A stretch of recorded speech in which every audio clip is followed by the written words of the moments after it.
Bueno, en primer lugar, buenas tardes. No sé si no me escuchan bien del fondo, me lo dicen, porque capaz que a lo que no tenemos micrófono, si no me escuchan, me dicen. Buenas tardes, en primer lugar, y agradezco por la invitación para esta instancia. Bueno, yo quería comenzar con algunas apreciaciones. La historia, la cultura afro-uruguaya no empieza en los barrios sur, en esa calle Cuarén y el conventillo Medio Mundo, y tampoco termina en Palermo con su calle Ancina y aquel viejo complejo del barrio Reus, a los cuales tanto estimamos y tanto lamentamos su desaparición, ¿verdad?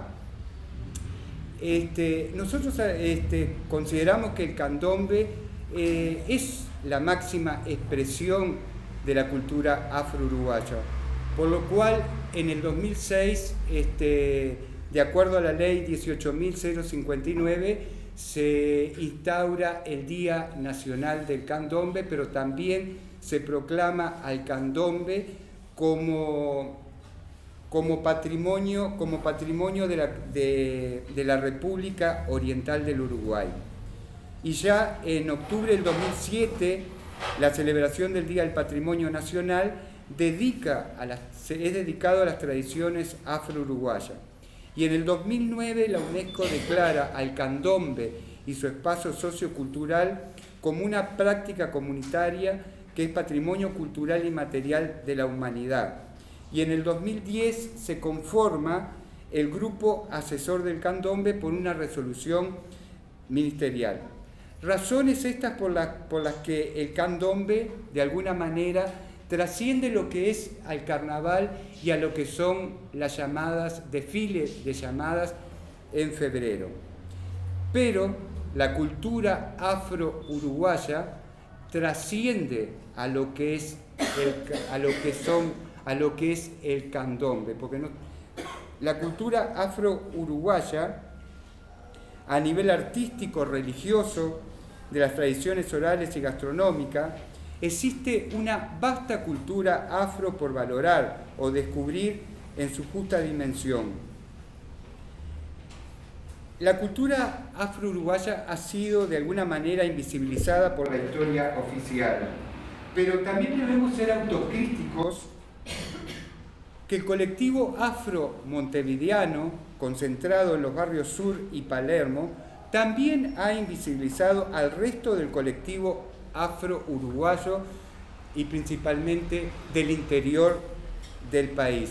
No debemos olvidar que grandes referentes de la cultura en todas las áreas provienen justamente del interior. Y voy a poner algunos ejemplos como como Marta Gularte, que proviene de Tacuarembó, Lágrima Ríos, que viene de Durazno, Francisco Kiko Acosta, uno de los más importantes constructores y artesanos del tambor, proviene de Colonia. Los primeros abogados negros, ya en 1884, tenemos a Juan Crisóstomo Díaz, que es es el primer abogado negro egresado de la universidad, viene de San José, fallece en 1884. Salvador Beterbide, que viene de Cerro Largo, de la ciudad de Melo. Pero también no debemos olvidar, ya que estábamos hablando de los semanarios, de ese hito que fue para la cultura afro-uruguaya, como lo fue nuestra raza, sus fundadores, los hermanos Barrios, María Esperanza, Ventura y Pilar Barrios, nacieron en el departamento de Rocha y fueron formados en la ciudad de San Carlos. O sea que ese interior profundo e ignorado por los negros concentrados en este sur montevideano son gente que son ignorada. Entonces esto lo digo en forma de autocrítica, porque nosotros también de alguna manera invisibilizamos ese aporte extraordinario y riquísimo que ha sido todas estas personas que han venido del interior. Y tampoco debemos olvidar que la experiencia del negro en el interior es totalmente diferente. El negro en el interior no ha tenido la experiencia de vivir en los conventillos, no ha tenido la experiencia del candombe y no ha tenido la experiencia de vivir en estos barrios de negro como son el sur y Palermo. Nosotros hemos utilizado de alguna manera la genealogía, esta ciencia o disciplina auxiliar de la historia, que podemos definirla como el estudio de la ascendencia y descendencia de una persona o familia, pero también la podemos definir como la ciencia de los hombres en el tiempo, contemplada y estudiada desde su estructura más elemental, la familia y las relaciones familiares, que es la base de toda estructura social humana. Hemos, de alguna manera, hemos, al trabajar justamente con lo que es la genealogía, con lo que es la familia, con lo que es la persona, hemos logrado de alguna manera un acercamiento más íntimo, porque en principio puede resultar difícil acercarnos a la intimidad, a la historia personal de cada persona, valga la redundancia, pero ahí nos vamos dando cuenta de la riqueza, de los aportes que cada uno tiene a través de la oralidad. Y nos damos cuenta que muchas de las cosas que de alguna manera la academia trata de manifestar están muy alejadas de la realidad. Por ejemplo, la compañera anterior nos estuvo hablando de los periódicos, de estos primeros periódicos, La Conservación, El Progresista y muchos otros que se publicaron a fines del siglo XIX y después la larga lista que tenemos en el siglo XX. Si bien esas personas, directores de estos periódicos, estaban enmarcados en un determinado grupo de nuestro colectivo, pero no debemos de olvidar que ellos estaban de alguna manera, y lo voy a decir en un término más coloquial, estaban con un pie en la parte más intelectual, pero también vivían en esos conventillos y ellos tenían la experiencia y el conocimiento de lo que estaba sucediendo. Pero también no debemos olvidar que estos grupos eran grupos minoritarios incluso dentro del colectivo montevideano, que representaban sí a una parte importante, que sí fueron importantes por lo que empezaron a manifestar, por supuesto que sí, pero no debemos de olvidar de que eran grupos minoritarios que de alguna manera el resto de la población afro-montevideana, pero afro-uruguaya, no estaba representada. Pero sí valoramos ese querer involucrarse de alguna manera en lo que es esta sociedad letrada. Ahora, pero volviendo a lo que es la parte propiamente de genealogía, yo voy a desarrollar uno de los árboles genealógicos, justamente que es del interior, para de alguna manera ilustrar esto que estoy diciendo, para que ustedes puedan apreciar que la vida del negro, que el colectivo, este colectivo afro-uruguayo, difiere mucho de lo que es Montevideo. Manuel Leite Vieira era un soldado dragón natural de las Islas Azores, en particular de la isla de San Miguel. Era uno más de estos pobladores que vinieron a la zona de Río Grande a poblar toda esa parte descampada, despoblada que tenía el sur del Brasil. Estamos hablando principios del siglo XVIII. Estos azorianos que fueron llegando al sur del Brasil para contener de alguna manera el avance español, pero también para ellos ir extendiendo sus dominios en esta parte de América del Sur. Una vez instalados estos azorianos en la parte en lo que es actualmente la zona de Río Grande, eran familias que tenían un número muy importante de africanos y afrodescendientes. La población era muy importante. Voy a tratar de ser sintético con la parte histórica.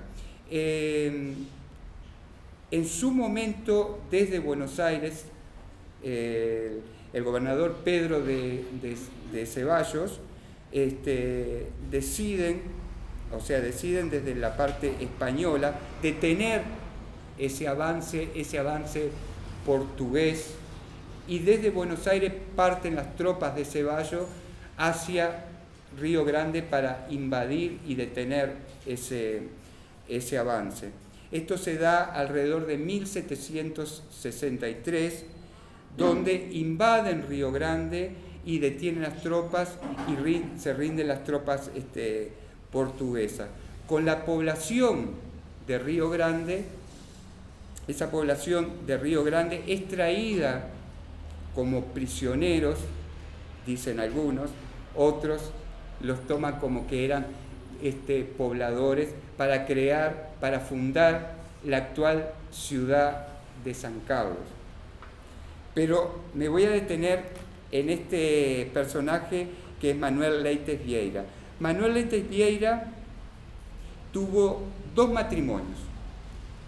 En esos matrimonios ninguno de los dos tuvo ascendencia, no tuvo hijos, pero sí entre un matrimonio y otro tuvo 6 hijas con su esclava María de la Concepción, que era una africana de nación Angola. Ahora, todo esto está sucediendo en Río Grande, ¿verdad? Estas 6 hijas fueron inscritas, bautizadas en la iglesia de Río Grande do Sul, y fueron reconocidas, inscritas por Manuel Leites Vieira como hijas naturales de él y de su esclava María de la Concepción, porque así todas las partidas, todos los registros parroquiales que hemos investigado, que los hemos visto y que los tenemos, así lo confirman. Hijas naturales de Manuel Leites Vieira y de María de la Concepción, africana de Angola. Pero la característica de estas inscripciones es que en el mismo momento que están siendo registradas, su padre, Manuel Leites Vieira, porque al nacer de un vientre esclavo, ellas eran esclavas. Es así que la madre era esclava de él, ¿no? Pero él les está dando en ese preciso momento la libertad. El texto en portugués dicen foi bautizadas por forra, o sea, liberadas en la pila bautismal, ¿no? Fueron 6 hijas que tuvieron. Ahora, retomando la parte histórica, cuando Ceballos invade Río Grande y trae toda esa población riograndense, entre ellos estaba Manuel Leite con su segunda esposa, su esclava María de la Concepción, africana de Angola, y 2 de sus hijas. No pudimos saber qué pasó con el resto de las hijas. Pero además tenía 10 esclavos. O sea que Manuel Leite era una persona que estaba económicamente disponía de un capital considerable, porque tener 10 esclavos así lo representa.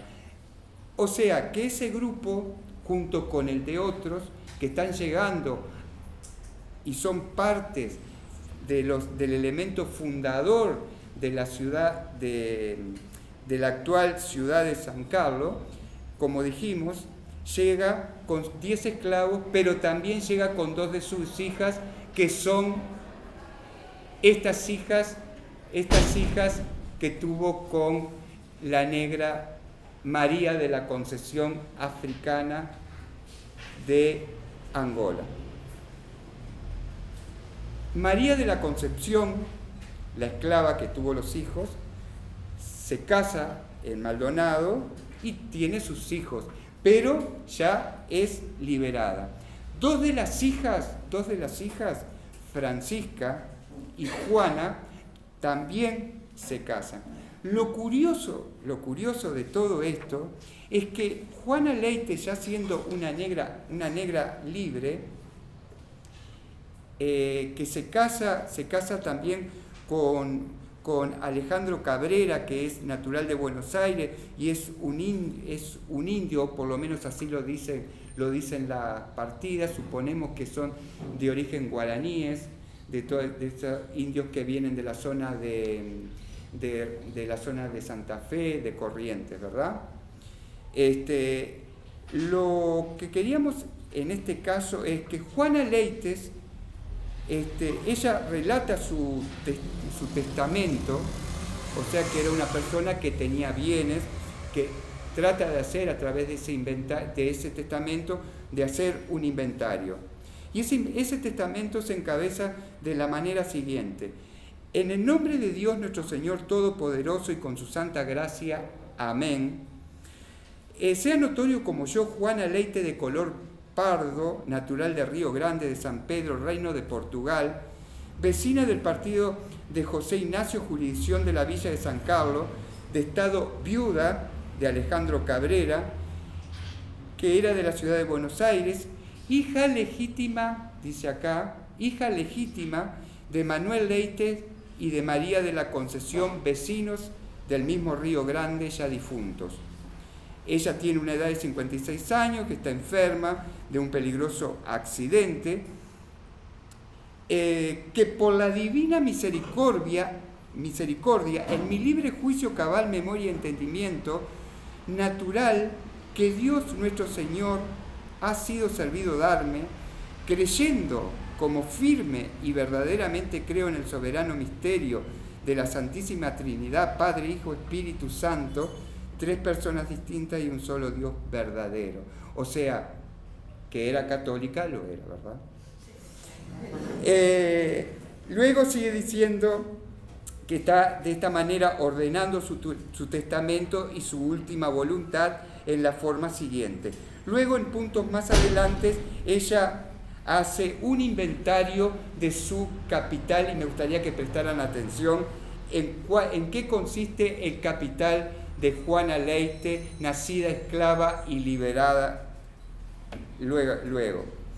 Dice: declaro que el caudal y bienes que a la presente tengo es adquirido de legítima que me perteneció por muerte de dicho mi padre, y es una chácara, porque así la nombraban a la chácara, al terreno, campo, situada en el mismo partido de José Ignacio, que tiene su frente al arroyo del mismo nombre, etcétera, etcétera, cuya chácara tiene su casa y cocina de paja, más 2 vacas lecheras, más una carreta y 3 yuntas de bueyes, más 6 esclavos nombrados: María del Rosario, de 45 años, un pardo, Manuel, de 18 años, otro, Juan Francisco, de 3 años, Juana Lauriana, y así sucesivamente, porque me están diciendo que tengo 3 minutos, o sea que tengo que redondear, y así sucesivamente,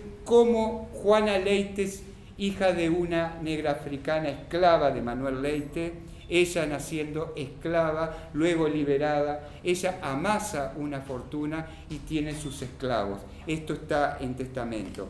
Y en el otro ítem dice: declaro que atendiendo a los buenos servicios que me ha hecho la negra María del Rosario, asistiéndome en todas mis enfermedades, cuidándome y procurando mi mejor salud, es mi voluntad que, verificando mi fallecimiento, se le dé la libertad de esclavitud por mis albaceas, otorgándoles para el efecto la correspondiente escritura, pues la doy por libre sin que en contra de ello haya contradicción alguna, por así así mi determinada voluntad y lo manifiesto para que siempre conste. O sea, esto de alguna manera está ilustrando de cómo la colectividad negra de nuestro país, ese colectivo afro-uruguayo al que siempre nombramos, pero que siempre lo ignoramos, lo invisibilizamos desde acá de Montevideo, es riquísimo. Esto es solo un ejemplo a través de documentos, de expedientes que se encuentran en el Archivo General de la Nación y que lamentablemente muchos de ellos no han sido estudiados, no han sido revisados. Cuando uno los va a tomar, tiene que primero desempolvarlos y tratarlos de que se le vaya la humedad porque no han sido tocados. Entonces, desde Montevideo, muchas veces nosotros, yo me pongo en primer lugar, hablamos de los negros en general, creyendo que estamos representando a todos, y lo que estamos representando es un grupo muy pequeño de los grupos de Montevideo. Yo, para cerrar de alguna manera, en este periodo trabajando en la genealogía, de tener este acercamiento con nuestras familias, como en toda investigación, como en toda profesión, hemos tenido muchas satisfacciones. En el 2007, justamente ahora hacen 10 años, cuando el Día del Patrimonio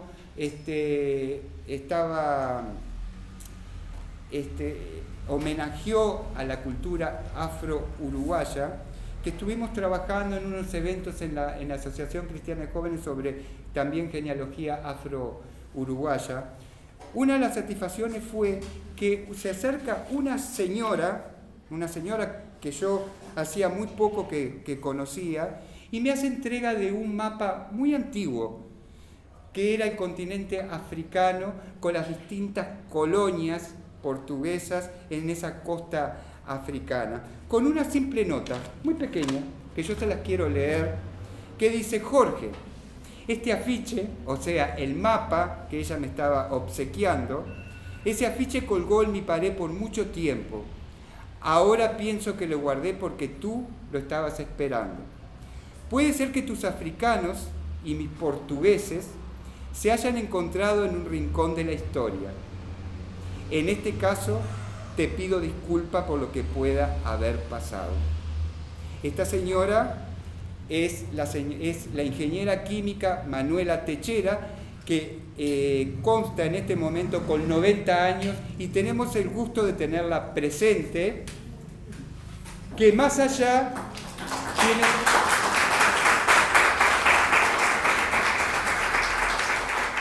que estoy mirando justamente la fecha, esto me lo entregó el 20 de octubre del 2007. ¿Por qué la menciono? Porque este gesto y gestos como este hemos tenido, porque cuando estamos trabajando con nuestra colectividad no vamos en son de guerra y no vamos con una piedra en cada mano. Estamos trabajando por cerrar grietas y no abrirlas. No usamos un lenguaje combativo y de pelea. Estamos tratando desde nuestro humilde trabajo de trabajar para que esa brecha sea cada vez más corta, porque es reiterativo y siempre lo tenemos que estar diciendo. El ser humano es uno y las diferencias muchas veces las hacen desde otro lugar y no desde el llano. Muchas veces se hacen desde los lugares políticos y religiosos, y lamentablemente cuando uno trabaja personalmente con las personas, ve que las cosas son muy diferentes. Y yo quiero recalcar de que Montevideo no es el centro del colectivo, que el barrio Sur y barrio Palermo no es el centro del colectivo, que el candombe no es solamente nuestra cultura, si bien, como dije, es la máxima expresión, y por eso ha sido declarado patrimonio inmaterial por la UNESCO.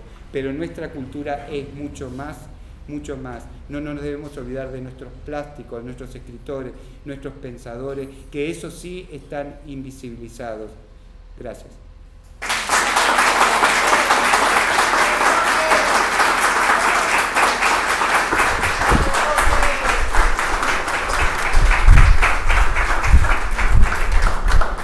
Ahora estaría dispuesto un corte, pero en realidad faltaba un país sin indios. Les propongo hacer un pequeño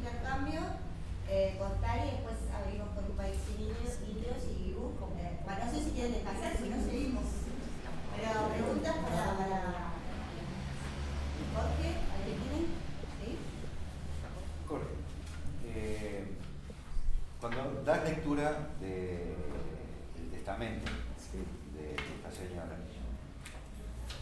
Hay una palabra que marca una gran diferencia, que dice parda.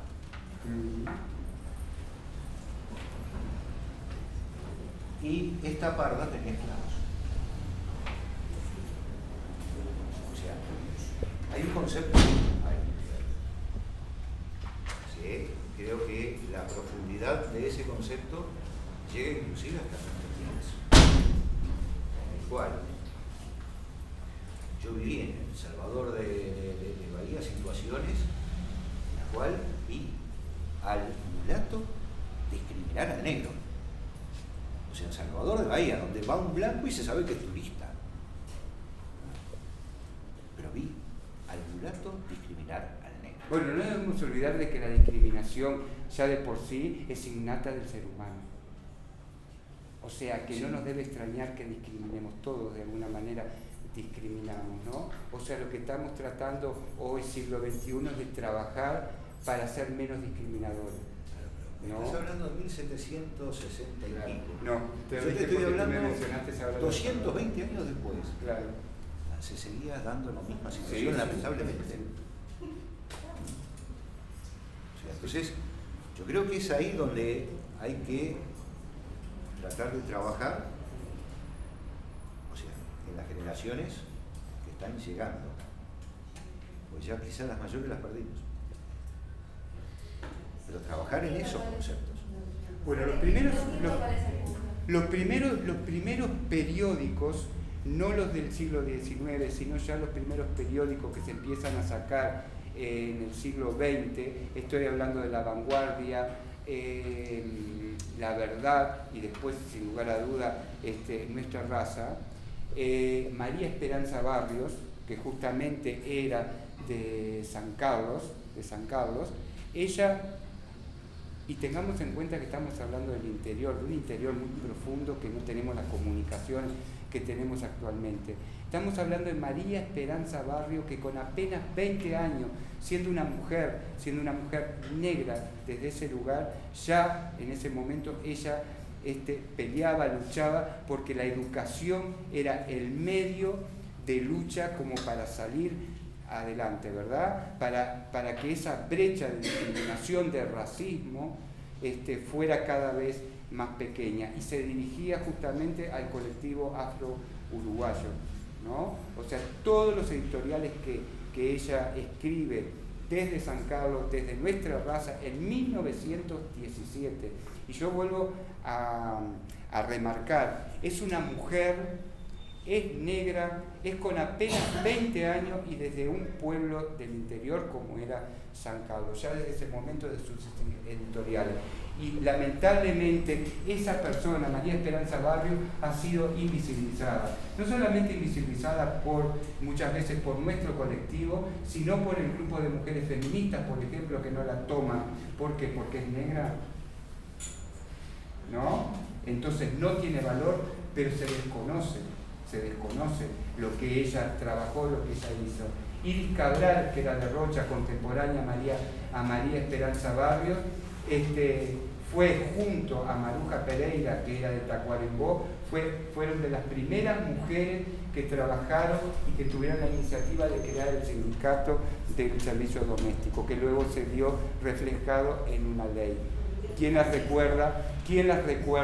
Es Iris Cabral de Rocha, Maruja Pereira, que venía desde Tacuarembó, y ellas participan como delegadas de la publicación Nuestra Raza en ese primer congreso de mujeres donde estaba nada menos que Luisa Luisa. Sí, no, yo quería hacer una pregunta, si pasaba en la colectividad afro, por ejemplo, a veces uno encuentra con personajes indígenas de la época que logran tener estancia, pero cuando logran tener estancia ya empiezan a aparecer en los registros como blancos. O sea, ellos se blanquean. O sea, cuando son pobres, o sea, el indio es el pobre o es el que está en el monte. Ya cuando tenés hacienda, sos blanco. Quería saber si en la población afro, estos casos de que logran tener estancia, pasaba algo similar o no, se empezaban a decir blancos o no. Es que el color de piel no lo puedes borrar. O sea, No, pero digo, o sea, estamos, ya sé, pero digo, pero ellos se ponían en los registros como persona. es que no solamente ellos se ponían, sino que también en todos los documentos aparece el adjetivo de su color de piel. Aparte que el indio muchas veces puede pasar por no ser indígena, ¿no? Pero el negro no puede pasar. O sea que en los registros lo que las iglesias hacían a lo que hace hoy el registro civil, cuando lo registraban ya tanto en el bautismo, que equivaldría al registro de nacimiento, como es en los matrimonios o de función, el calificativo se daba ya de entrada, ¿no? Fuera libre o no lo fuera. No debemos olvidar que el derecho a la identidad es uno de los derechos que fue el primero que le quitaron a toda esa población africana esclavizada que llegó a América. Y la forma de identificarlos era a través del color de su piel, ¿no? Más allá de africanos. Y el de llamarlos negros, luego el cambiarles por pardos, mulatos, era porque había alguna mezcla. Incluso en San Carlos, esta sociedad que se crea de una forma bastante compleja, porque se forma con azorianos, pero después más adelante vienen poblaciones de elementos españoles, tanto de las Islas Canarias como del continente, pero también portugueses, y también no hay que olvidarnos de la parte indígena guaraní, que venían de la parte de la frontera, que conforman una sociedad que es muy, muy cerrada, y no debemos olvidar que en esa sociedad cerrada es donde se conforma lo que se llamó la hermandad o cofradía del Santísimo Sacramento, que decía en uno de sus puntos que para integrar esa cofradía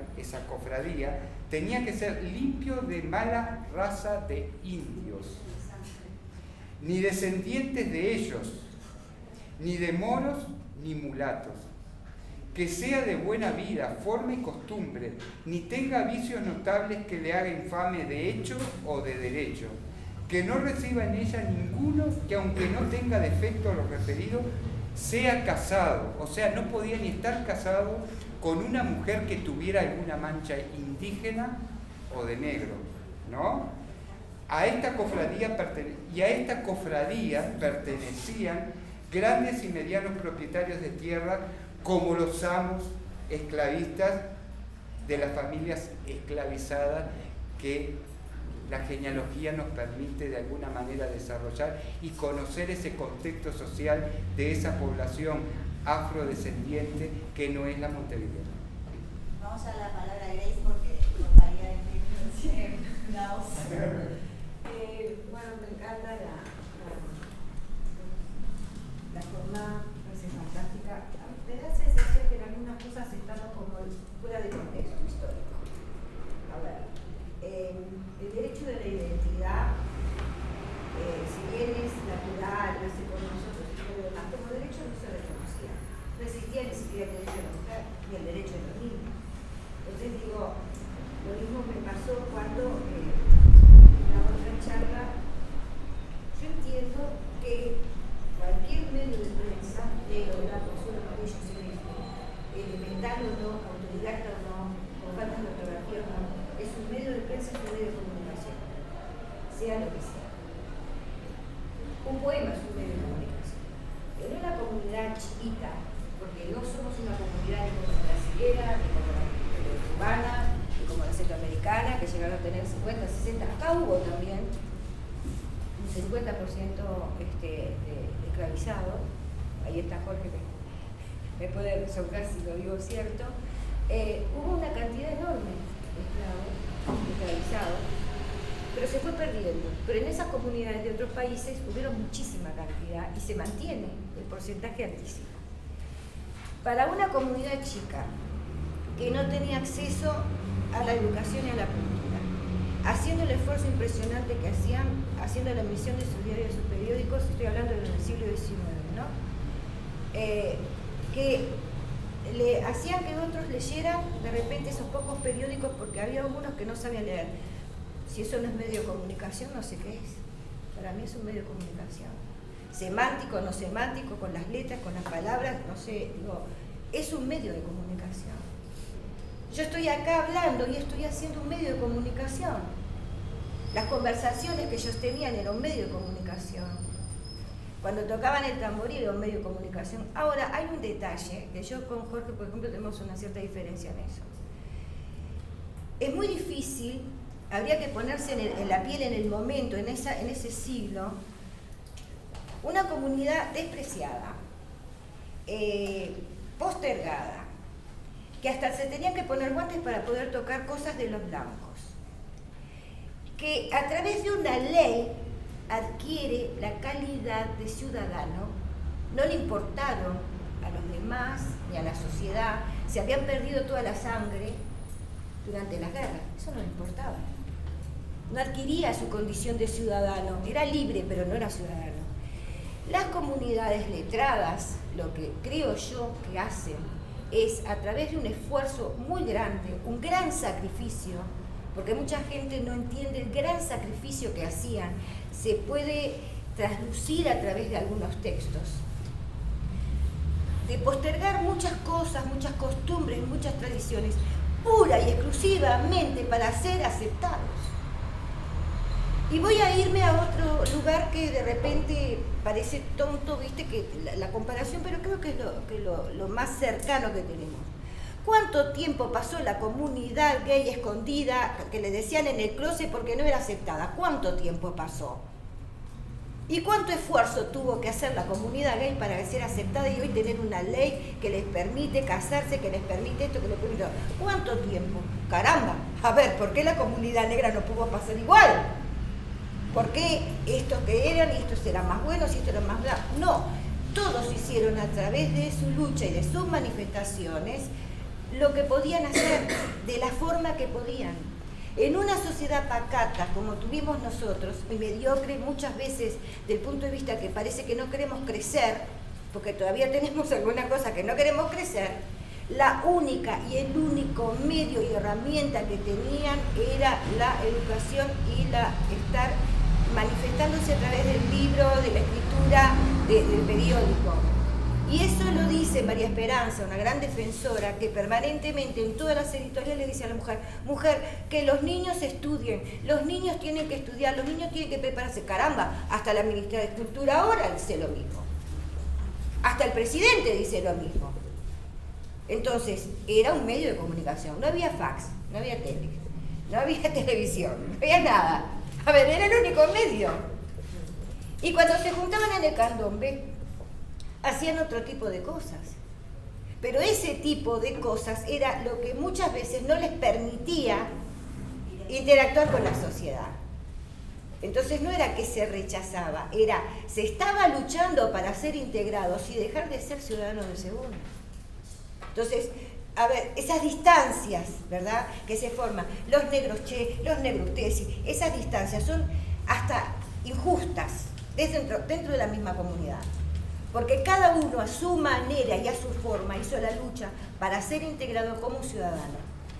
Y pongo el ejemplo, ya digo, de la comunidad gay, me parece que es la más cercana en cuanto al rechazo, a la postergación, ¿verdad? Y todo el esfuerzo que hubo que hacer para ser asumida como una comunidad que tenía los mismos derechos porque eran humanos y eran ciudadanos. Gracias.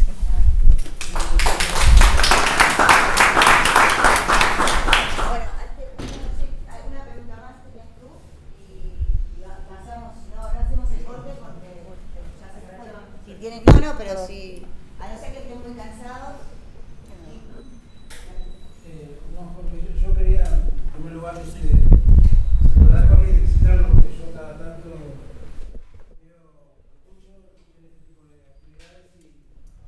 veo la evolución de su trabajo y es increíble como de datos fríos reconstruye una historia. Y precisamente eso es lo que más que quería recalcar. esa historia. El remate de esa historia que está para mí está, desde el punto de vista de la investigación, está perfectamente fundamentado. El remate para mí tiene un sabor agridulce que es no cerrar esa historia con dos o tres contextos que me parece que tiene que ver con lo que la compañera decía. Esa historia, sin un análisis político lo más adecuado a la época, cerraría muchísimo mejor. Porque yo creo que cualquiera sea la época, si estás en un medio de opresión y lo reproducís, y esa señora lo reproducía perfectamente, debe ser incorporado al análisis esa relación, que no es diferente a la relación que tenemos ahora. Yo creo que no es diferente que tratemos de reproducir, hasta lo hagamos inconscientemente. A veces, yo creo que ahora en esta época somos más conscientes, pero de hecho la relación de dominación es casi la misma, que a través de un medio de prensa seamos aceptados, y eso es una postura política. Pero a lo largo de nuestra historia no ha sido la única postura política que hemos puesto en juego, ni la única estrategia de sobrevivencia o de ataque que hemos puesto en juego. Solamente que hay que admitirlo como tal, son posturas políticas. Nuestra comunidad tuvo diferentes posturas, no solo en la de acá, todo el mundo. De hecho, todavía fluctúa. Solo que dependiendo de la relación de fuerzas, han tenido mejores o menores éxitos. Pero el tratar de ser aceptado es una postura política, para mi gusto, viéndola desde esta época pasiva, pero en aquella época capaz que era lo único que te permitía sobrevivir, es una postura política, sigue siéndolo hoy. Y también el registrar y también el acumular capital, ¿no? Y el acumular esclavos es una cuestión que tiene que ser, a mí me parece que el análisis político tiene que ser incorporado al estudio histórico, que de tu parte descarto que es absolutamente coherente. Eso es lo único, porque así podemos unir tu trabajo con la opinión de ella. Me parece que así unimos las dos cosas. En primer lugar yo olvidé decir, estamos hablando de fines del siglo XVIII, principios del siglo XIX, primera cosa. Segundo, no debemos de olvidar varios puntos, que el régimen esclavista en ese entonces era un régimen legal, aceptado por amos y por esclavos o esclavizados. Primero. Segundo, creo que muchas veces podemos hacer análisis, pero hacer análisis desde un punto de vista político con la mente siglo XXI me parece que no es justo, no es correcto, y no sé, porque nos estamos perdiendo varios puntos ahí, ¿no? Porque no te olvides que si yo trato de analizarlo desde el punto de vista político, social, económico, humano, con la mentalidad que tengo hoy, siglo XXI, donde no olvidemos que en 1948 se hace la Declaración de Derechos Humanos, donde en 1789 ya hay una declaración. En ese momento no había ningún elemento de ese tipo, se vivía otra época, culturalmente el ser humano era diferente. Y la esclavitud era algo legal y aceptado. O sea, que reprodujeran, que Juana Leites reprodujera ese régimen, era algo natural. Y creo que no está en contradicción con lo que dice Graciela Leguizamón, ¿no? Porque en su momento nos vamos adaptando a las distintas circunstancias, que no son las actuales. Hoy nosotros estamos sentados aquí, hoy afrodescendientes estamos sentados acá, porque gente que nos precedió la viene peleando, la viene luchando desde muchos ámbitos, no solamente desde los periódicos, también desde los conventillos, también con los tambores, ¿no? El tambor también fue un elemento de resistencia. Que nos dividieron o nos dividimos, es cierto, porque también nosotros tenemos que ser autocríticos y en qué nos equivocamos, ¿no? Para seguir avanzando en esto de ir ganando derechos de alguna manera. Entonces me parece que querer hacer un análisis crítico, político, con la mente de hoy, 2017, a mi entender me parece que no corresponde. Sí, un análisis sociológico desde otro punto de vista, sí estoy de acuerdo. Pero no sé si de alguna manera te contesté. Te respondo rápidamente. Muy cortito. Y hay un ejemplo que muy pocas veces nosotros como movimiento lo tenemos presente para muchas de nuestras interpretaciones, que debería de regir nuestra cabeza. Y es, en la misma época, apenas pocos años después, se liberaron los haitianos. Años más, años menos. Los haitianos eran obviamente, muchos de ellos eran africanos, eran esclavizados, muchos no sabían leer y escribir. Sin embargo, fueron capaces de interpretar políticamente su época y además llevar a cabo acciones de carácter político, como una guerra, pelearon contra 3, derrotaron sucesivamente a 3 ejércitos, y la noche que decidieron liberarse, cortaron 500 cabezas de blancos, en la noche del vudú, y eso tenía un sentido político y religioso. Y después que terminaron toda esa epopeya, fueron capaces, sin saber leer y escribir, de llevar todo eso al plano de lo que es lo letrado, y ponerlo en una constitución que aún hoy es la más desarrollada de América. Tuvimos que ir nosotros, siglo XXI, a ocupar su territorio con la excusa de que eran un pueblo subdesarrollado. Claro. O sea, y lo hicieron sin saber leer y escribir. Y en situaciones de opresión extrema. O sea, no es la única interpretación del dato histórico. Digo esto porque una de las cosas que aparecía cuando se ponían a escribir nuestros ancestros acá, lo primero que aparecía era la relación de internacionalismo. Y lo primero que aparecía, que tampoco está tomado como parte de la interpretación, era que ellos esas cosas las sabían, los nuestros. Y sabían que otros en otros lugares habían hecho cosas increíbles. Y sabían que estaba la posibilidad, si lograban condiciones similares, o valentía suficiente, o relación de fuerza suficiente. Pero que acá optaron por hacer un diario, en vez de hacer la revolución como en Haití, era una opción, era un análisis, no era lo único que tenían a mano. Porque en esa misma época Artigas sabía que tampoco podía dejar conectar a los haitianos que andaban en el mundo con los que estaban acá abajo. Ellos también lo sabían en la otra parte, pero no lo dejaban hacer esa conexión. Disculpame, pero estás olvidando un detalle. Disculpame, estás olvidando un detalle de que estamos viviendo realidades. La realidad haitiana en su momento era una realidad totalmente diferente a lo que estaba pasando en el Río de la Plata. Y ya que vos trajiste lo de crear un Estado, la Constitución, no debemos de olvidar que el colectivo afro-uruguayo, a través de nuestra raza, fue uno de los primeros colectivos, junto con el cubano y el brasileño, en crear un partido político. Pero el Partido de los Negros Uruguayos fue el único que asumió una elección con muy baja votación, pero fue el único, y fue por 1937. Entonces yo insisto, yo creo que querer de alguna manera ver desde el punto de vista político, ¿no?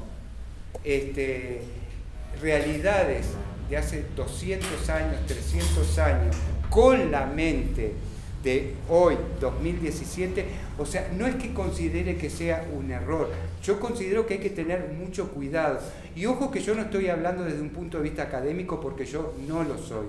Esta es una opinión personal que la estoy dando, porque muchas veces en nuestro afán de querer defender nuestros derechos, nos volvemos un poco activistas y tratamos de ver cosas donde no las hay, o capaz que no la miramos con la vista que corresponde. O sea, es una opinión personal de alguien que no es académico, como en tu caso. Muy válida. Bueno,